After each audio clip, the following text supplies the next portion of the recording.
So again, tonight we have a wonderful showman for you. His name is Darryl Rogers. He has been dazzling audiences since he was 12 years old with his magic. His magic has earned him numerous awards. He is recently appointed as an instructor of the McBride Magic and Mystery Schools in Las Vegas, a student of the golden age of magic. He performs what's called classic magic in the very traditional style. So ladies and gentlemen, we're going to get started right away. Please give Darryl Rogers a very warm welcome. Thank you. Thank you very much. Oh, little problem here. We can fix that. Did you see that?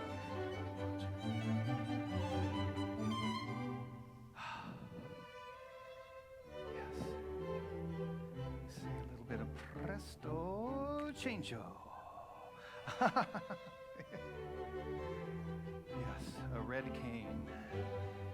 We don't need red. What do we need?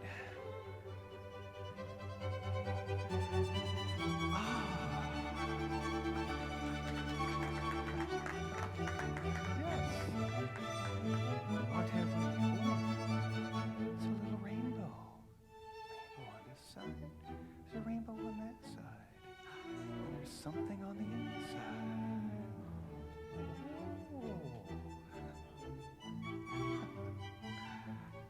Les foulards jaunes, as the French say.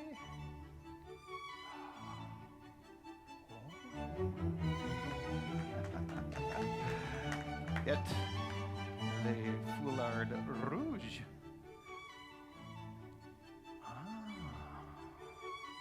That's three sides.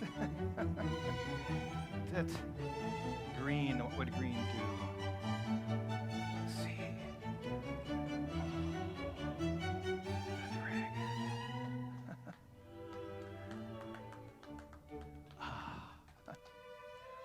Green, yellow,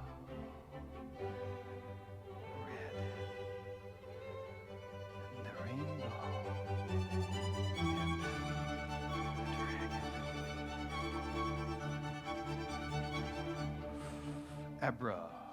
dragon. Abracadadragon.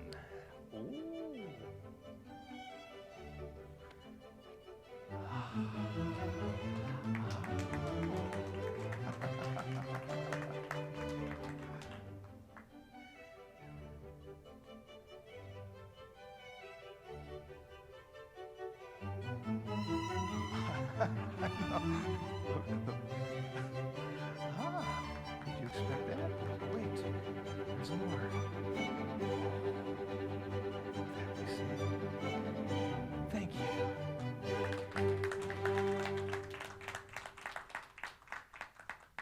Thank you very much, ladies and gentlemen. I'm so pleased to be here today. My name is Darryl Rogers, and it's really fun to be back here at the Cup of Joy. You know, I love magic. I do. I love magic because it's fun. It makes people laugh. Sometimes it can even make people think. But most of all, I love magic because of those times when I can tell I've given someone a magic moment. When a person sees the impossible happen right before their very eyes. They get a sense of awe and wonder, and for a moment they can believe that anything is possible. And if you believe in magic, anything is possible, even with something as simple as a piece of rope. Maestro, rope, please. I have a piece of rope here. This is a perfectly ordinary piece of rope. It's the kind of rope you can find in any magic store. Watch the ends very carefully. I'll take the ends, I'll twist them together. They're not tied, they're simply twisted. If I blow on the ends become very soft and very loose. And I can take the ends and I can pull them right off of the rope. So that leaves me with nothing but a loop of metal. But it's good, strong metal. There are no ends anywhere because the ends are over here. Now I can put the ends back on. I flip the left over the right and the right over the left. Ladies and gentlemen, it's the rope of mystery. Rope of mystery! Thank you. Now this time, we will tie the ends together with a double knot. That is one. That is two. If I were to cut the rope anywhere along the length, that would give me 2 pieces of rope. I seem to have mislaid my scissors, though, but that's all right. I'm a professional. I can fake it. Oh. 2 pieces of rope, which if I have cut exactly in the middle, it would be 2 pieces of rope the same length. And I said, oh, today I just about got it exactly perfect. That's pretty good using your fingers. I will take one end of the little bit shorter piece in this end, one end of the longer piece in this end.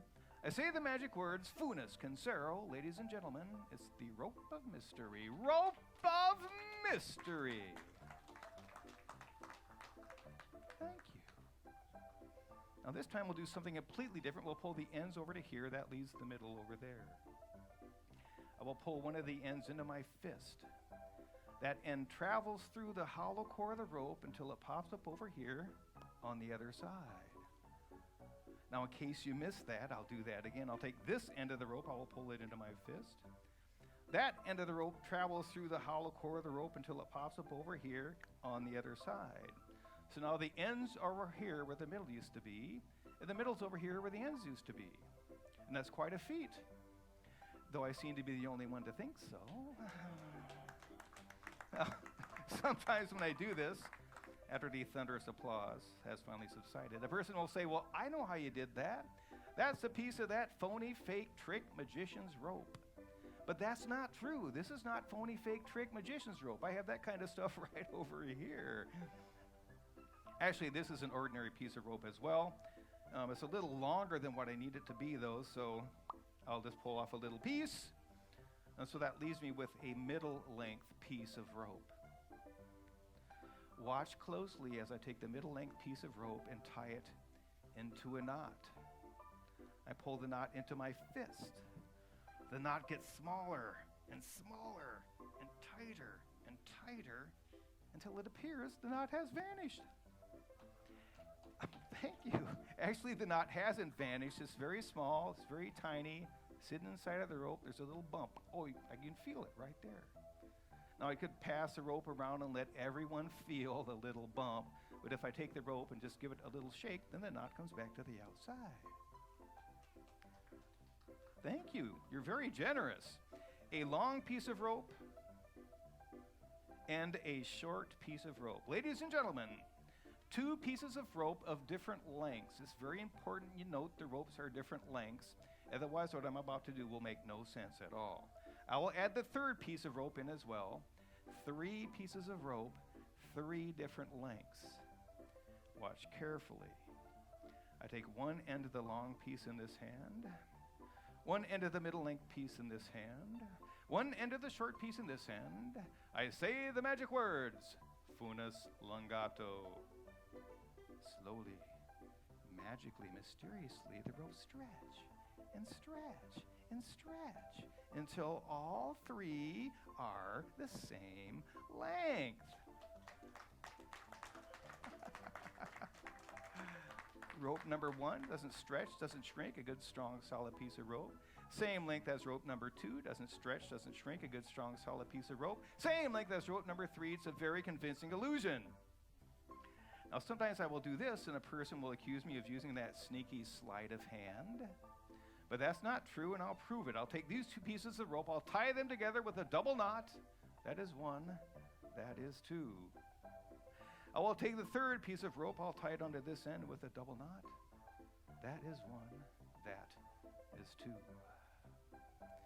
Ladies and gentlemen, 3 pieces of rope, the same length, tied together, making sleight of hand virtually impossible.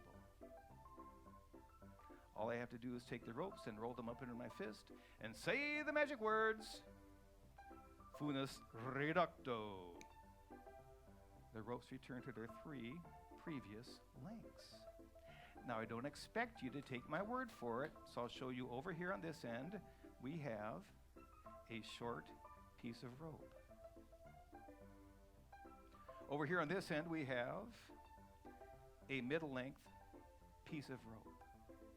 That leaves me here in the middle with the long piece of rope, bringing this illusion to its dramatic conclusion. Ladies and gentlemen, the rope of mystery.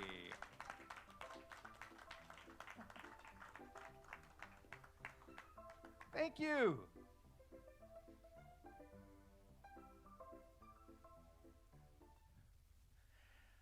People will occasionally ask me why I'm so good at magic. It's because I have 11 fingers. It's true, I have 11 fingers. I'll prove it. Yeah, watch. 10, 9, 8, 7, 6, 5. 6 plus 5 is 11. Right? Okay, one more time. 1, 2, 3. We'll come back to 4. 5, 6, 7, 8, 9, 10, 11. You still don't believe me. One more time. 1, 10, 2, 10, 3, 10, 4, 10, 5, 10, 6, 10, 7, 10, 8, 10, 9, 10, 11, 10, 11 fingers. Now, actually, everyone has 11 fingers, and I'm going to show you how you can find your 11th finger right now. So this is the audience participation part of the show. If you put your hands up in front of you like this, extend your index fingers, point your fingers toward each other, and then touch the ends together like this. Bring your fingers back to the bridge of your nose. Everybody's playing along, great. Now bring your fingers out about 8 or 10 inches and stop. Now this is the important part. Don't look at your fingers, look at me. Look into my eyes. Don't look at your fingers, look at me. But slowly pull your fingers apart just a little bit. And as you do that, you're going to see an 11th finger floating right there between your two fingers. Do you see that? So now that you know a little illusion that you can perform for yourself or you can share it with all of your friends. Isn't that fun? I have something over here. It is a grid of 16 numbers. We'll get back to this in just a moment. We're going to use this to make a prediction. The prediction is going to be on this piece of paper inside of this envelope. First of all, I want to show you the envelope is empty. There's nothing else inside of it. Yes? Nothing else inside. Very good. And at the moment, the piece of paper is blank. I can't make the prediction until the audience shows up, because you are going to be selecting some numbers that's going to affect the outcome. Now that you're all here, if you concentrate on these numbers, I'll pick up some psychic vibrations here, and I'll look into the future, and I'm picking up a little something. Yep, keep looking at the numbers.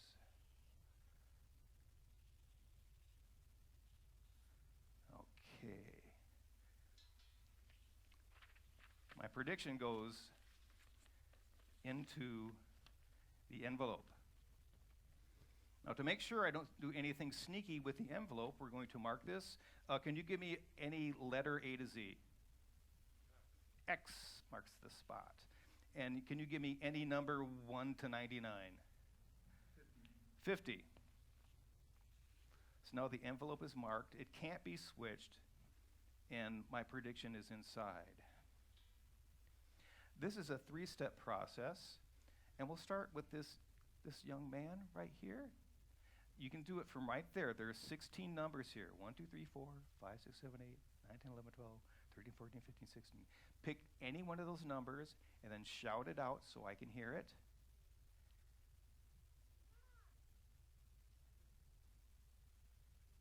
Number 1. Good choice. The young man selected number 1. We're going to eliminate all the rest of the numbers in that row, all the rest of the numbers in that column. We'll come back to this later in the show.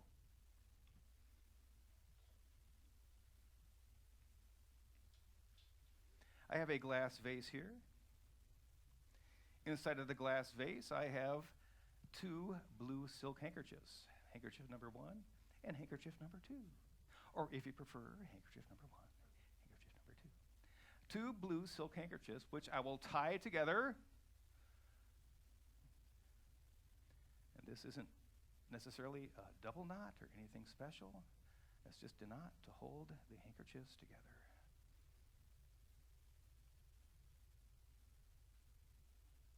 There we go. And the handkerchiefs will go back into the glass vase where you can keep your eye on them.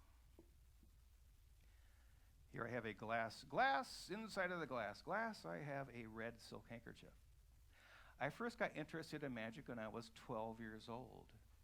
I kept that interest as a hobby throughout all of my life, but 20 years ago, I decided I wanted to become a full-time professional magician. I started studying and practicing and performing. The most valuable thing I did though, was to take a series of master classes at the McBride Magic and Mystery School in Las Vegas. It's true, there's a real magic school you can go to learn how to become a better magician. I learned all sorts of things there, but there are two things I'd like to share with you tonight: a magic effect and a magic principle.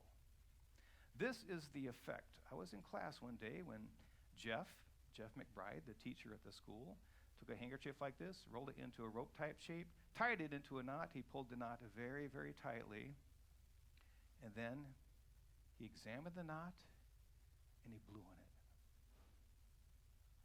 I didn't know what was going to happen, but I knew it was going to be wonderful. Jeff took that knot, and he started to slide it, and that knot came right off of the handkerchief.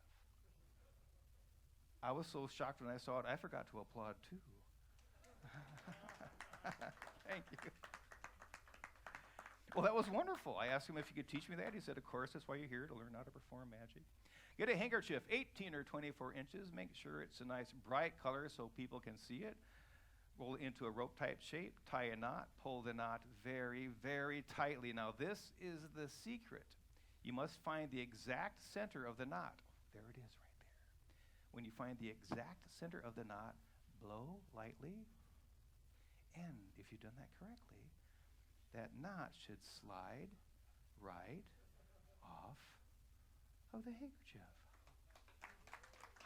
Well, I tried it, and it worked. I thought it was wonderful. I started performing this regularly at all of my magic shows, and I discovered something. Anyone, if they believe in magic, even just a little bit, they can do the same thing. Take a knot, take a handkerchief, make a knot, pull it very tightly. Can you blow through your mask? Oh, I felt that. Let's see how he did. Oh, I think the mask might have affected. Oh, wait, no, look, it's happening.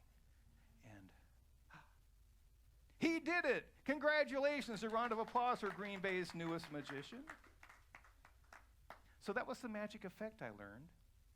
I said I also learned a magic principle. The principle is this: every magic effect has a price. It's true, every magic effect has a price. And the price for this particular effect is that it's really, really hard on your handkerchief. Thank you. Oh, and the two blue handkerchiefs, you haven't forgotten about those, right? We'll be getting back to those in just a moment. But before we do that, I have one more thing to show you, my popcorn box, my empty popcorn box. I kept this because a few years ago, there was a movie at the theaters called Oz, the Great and Powerful. It was a prequel to the movie The Wizard of Oz. What many people don't know is the character of the Wizard of Oz was actually based on a real-life magician. The man's name was Harry Keller. He was the #1 American magician at the time that that book was written.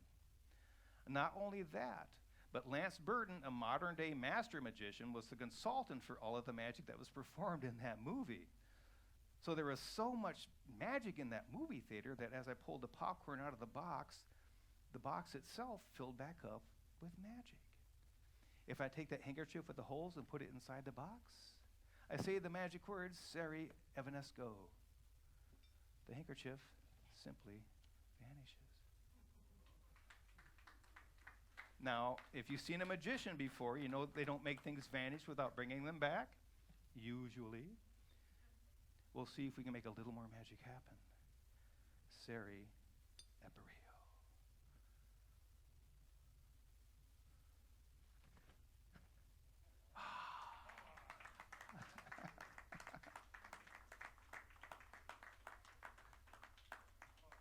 Thank you.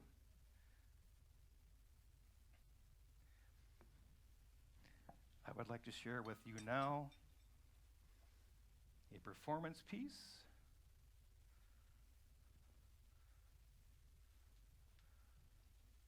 that I like to call Moon over Mumbai. Maestro, moon please.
Thank you. I mentioned going to Las Vegas to take a master class. While I was there, I learned the world's most difficult card trick. It's so difficult, they sell an insurance policy to cover me in case of failure. I brought the policy with me today because this is the first time I performed it. And not really sure it's going to work, but I have a pretty good feeling about it. We're going to give the cards a couple of different mixes here. Going to give them a little shuffle.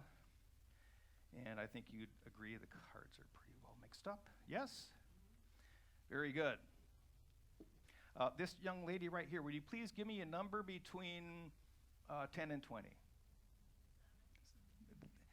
Between 10 and 20? 12. Very good.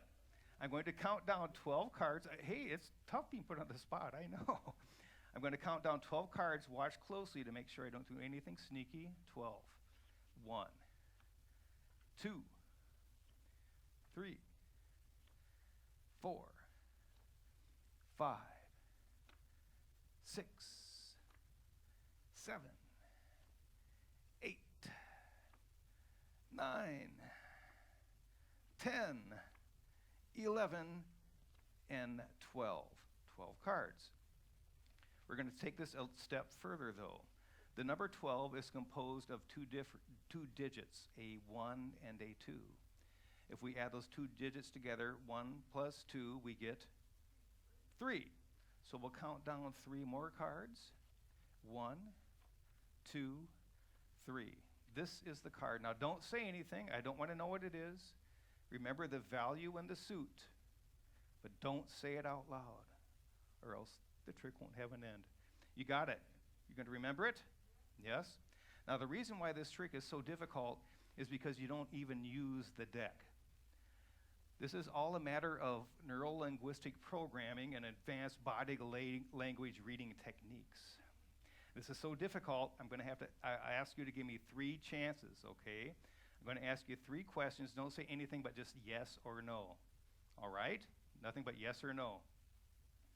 The card was either black, a spade or a club, or it was red, a heart or a diamond. It was black or red. It was black or red. It was black. Oh, I saw that twitch there. It was a black card, right? No? Okay. I got 2 more chances. It was a red card then. It was a diamond or a heart. A diamond or a heart. A diamond or, oh, I saw that little move there. It was a diamond, right? No? 1 more chance. Okay, it was a heart. Yes, I can tell it was a heart. A number or a face. A number or a face. A number or Jack of hearts, right? No? Well, like I said, this is a very, very difficult trick. That's why they sell the insurance policy. Let's check the fine print. You might be entitled to substantial financial compensation, unless, of course, your card was the 8 of hearts. Thank you very much.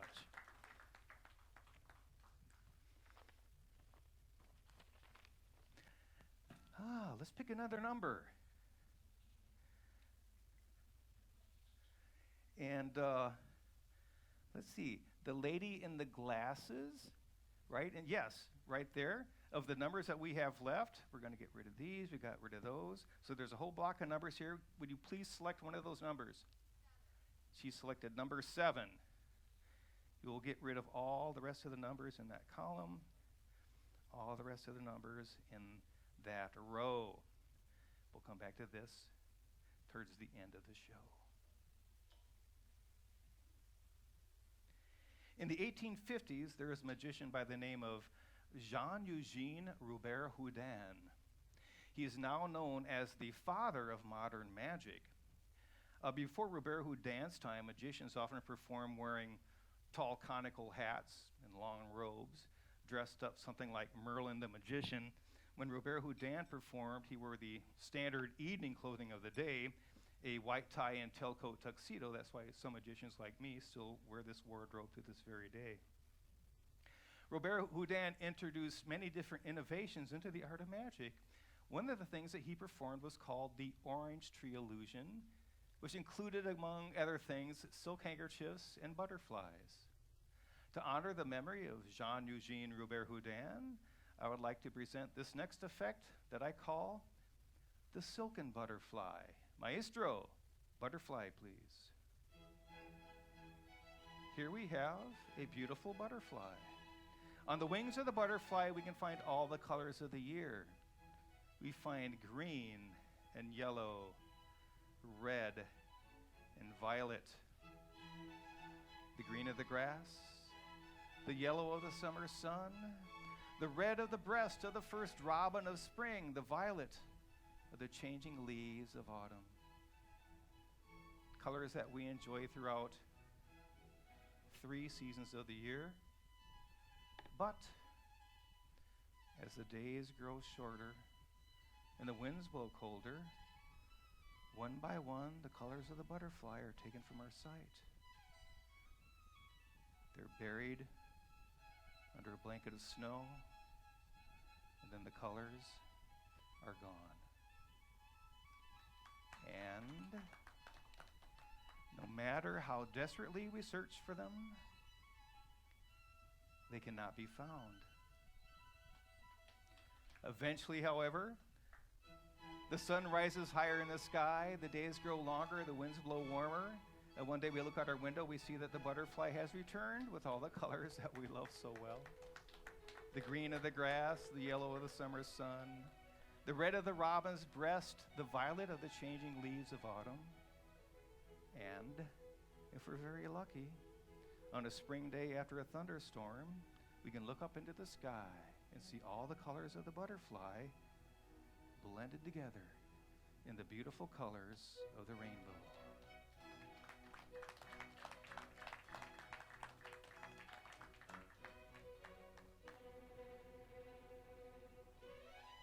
Thank you. Should have had that with me. Oh, yes, the daily news. Crossword, my favorite part. Throughout the course of a magic show, you see many different effects, but in reality, a magician only ever really does one thing.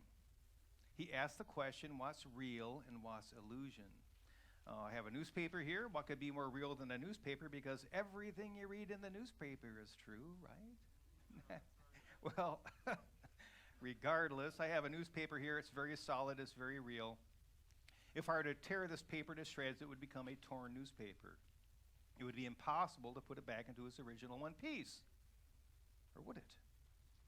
Before I begin, I'd like to show you the paper and ask that you remember a picture or a photograph or an advertisement that you see within that you'll recognize if you see it again. And now, the illusion begins.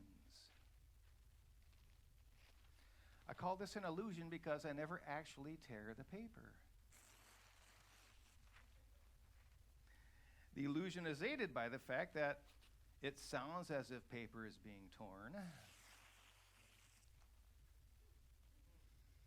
I even have people come to me after the show and say, I could have sworn that you tore that newspaper.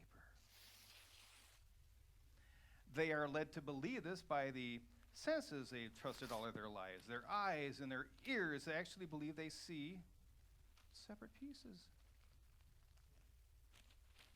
But the eyes and the ears are easily deceived. In fact, I haven't torn this newspaper at all, and the truth is, you really can't trust your senses. You don't believe me? Look. Picture, photograph, advertisement, reality or illusion, you decide.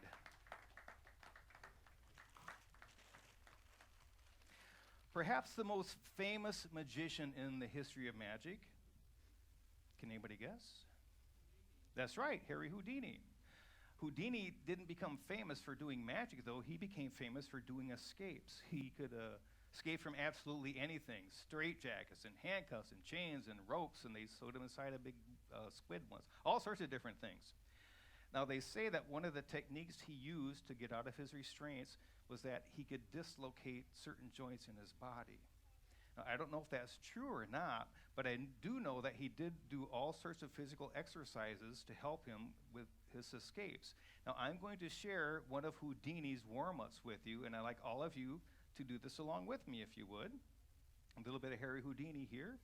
First of all, bring your arms up in front of you like this and wiggle your fingers, get everything nice and loose. Good, good, good, good. Now turn your hands so your thumbs are pointing down. Now cross your arms like this. Interlock your fingers and your thumbs and make a nice tight fist all together. Point your thumbs straight down. Now this is where it starts to get weird. Try to wiggle your right little finger. Now try to wiggle your left thumb. Now try to wiggle your right thumb and your left little finger. Your right thumb. Is that your right thumb or is that your left thumb? I can't tell which one she's doing, but that's okay. Hang on tight. Don't let go. Keep your thumbs pointing straight down. Hang on really tightly. Turn until your thumbs are pointing to the side. Now hang on tightly. Don't let go. Keep turning until your thumbs are pointing straight up in the air. Once you're able to do that, then you'll be able to perform the same escapes that Harry Houdini did. It's magic. Ooh, you know what? Let's finish this up, shall we? We have to have one more number selected, and getting the last number selected will also make the final number selected. This gentleman right over here in the end, would you like to select a number? Just shout one out. 12. Number 12. Is that Kevin by some chance? Okay, we're going to get rid of all the rest of the numbers in that column, all of the rest of the numbers in that row. So that leaves one final number, 14. So now we got to add all of these up. and if you have a calculator, that helps. I might be able to do this in my head. 14 and 12 is 26. 26 plus 7 is 33, plus 1 is 34. Is that correct? Okay, 8 plus 12, 34. The final number is 34. Before we did anything, I showed you the envelope. It was empty. I made a prediction. This is the same envelope. The number is X, or the letter X and the number 50. Yes? Inside the envelope is my prediction, and there's nothing else in there. Yes? The number that all of those numbers added up to was what? It was 34. Ah. Thank you. Once upon a time, there was an old man. He was known as the town miser. Everyone assumed he had a great deal of money, but no one knew for sure because he never seemed to spend any of it. It was true that he had a lot of money. What the town people didn't realize, though, was that the old man was orphaned at a very young age. All he had was a battered old top hat from his father that he used to beg for coins from strangers on the street. The frugal ways of his youth stayed with him his entire life until one night when he had a dream. In the dream, he saw a beautiful silver bucket. And inside of the bucket, a rare and expensive bottle of champagne. A very good year. That will go into my wine cellar, he said. And the silver bucket, well, that would be a nice addition to my silver collection. Suddenly, he saw a glimmer out of the corner of his eye. He reached, grabbed, squeezed it, dropped it into the bucket, and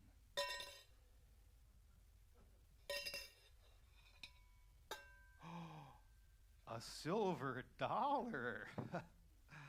He saw another glimmer on the other side. He reached and grabbed another silver dollar. He felt a tickle on his arm. Wouldn't you know, another silver dollar? This is wonderful. It was as if there was an aerial treasury. He saw no more glimmers, but that was all right. He had 4 silver dollars, a goodly sum. He knew what to do with that. That would go right to the bank. In his dream, on his way to the bank, he passed a street corner where he saw a young boy holding a battered old top hat. Now, normally the old man would pass by such a beggar without a second thought, but there was something about the young boy's face and the hat that touched his heartstrings, though it went against his better judgment.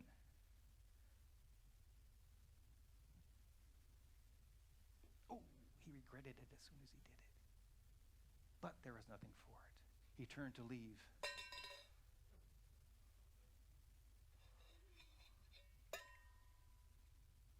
Curious. Coincidence?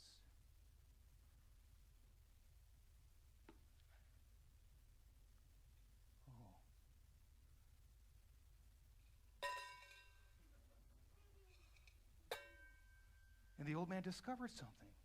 He discovered that the more he gave away,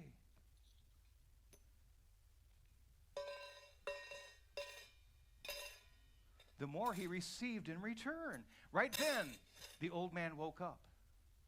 And from that moment on, his life had changed because the dream had given him the greatest treasure of all. It showed him the meaning of compassion.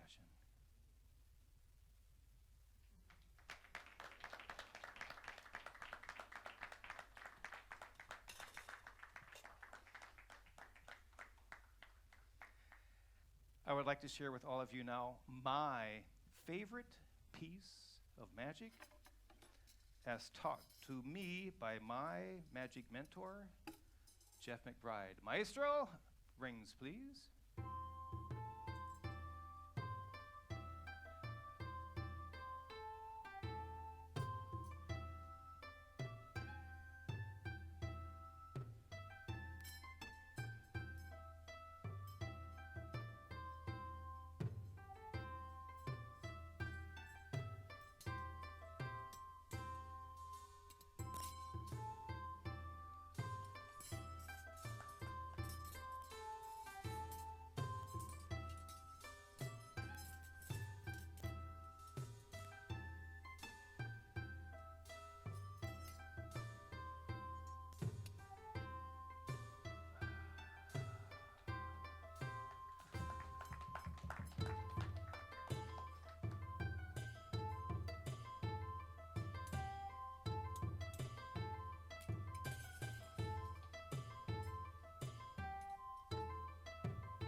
Thank you.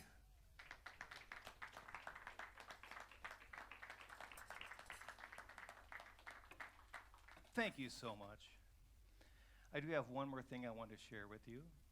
Before I do, though, I want to thank Jan for inviting me to be back here at Cup of Joy.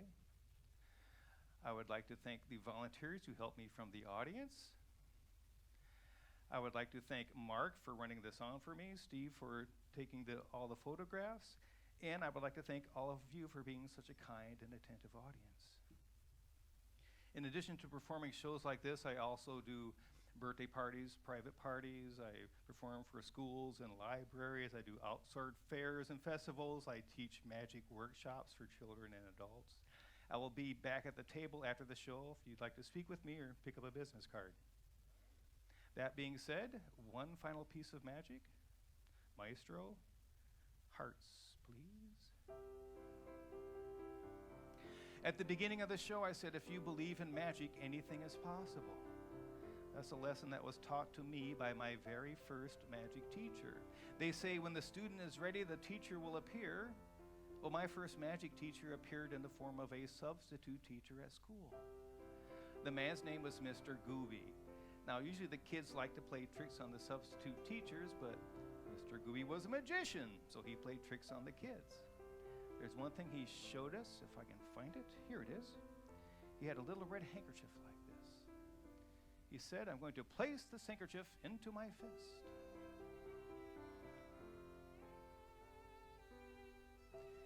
He said, this is just a little magic trick, so to perform it, I just need to use a little magic wand.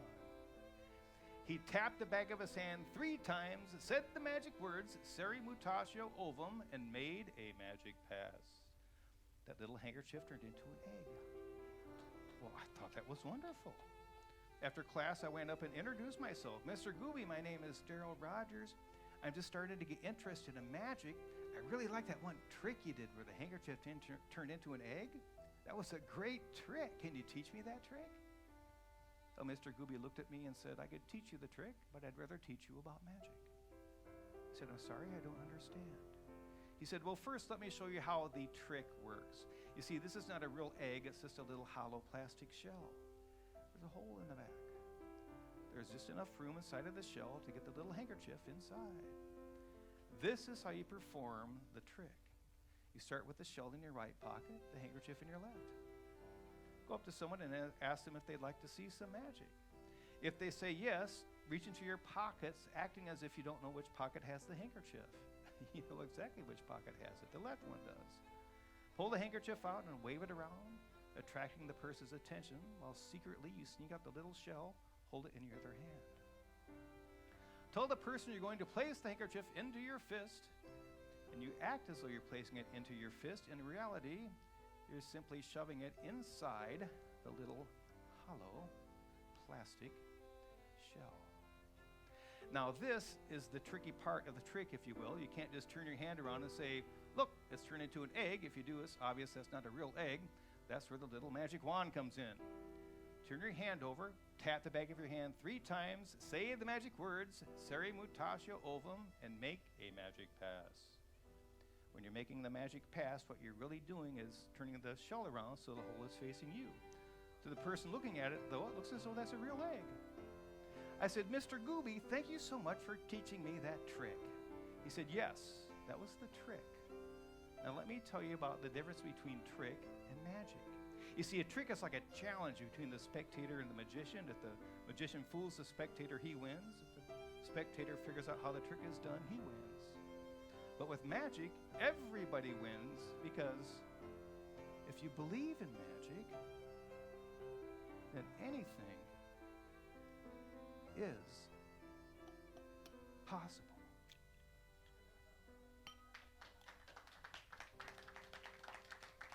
Thank you very much, ladies and gentlemen. It's been my pleasure performing for you tonight. Thank you.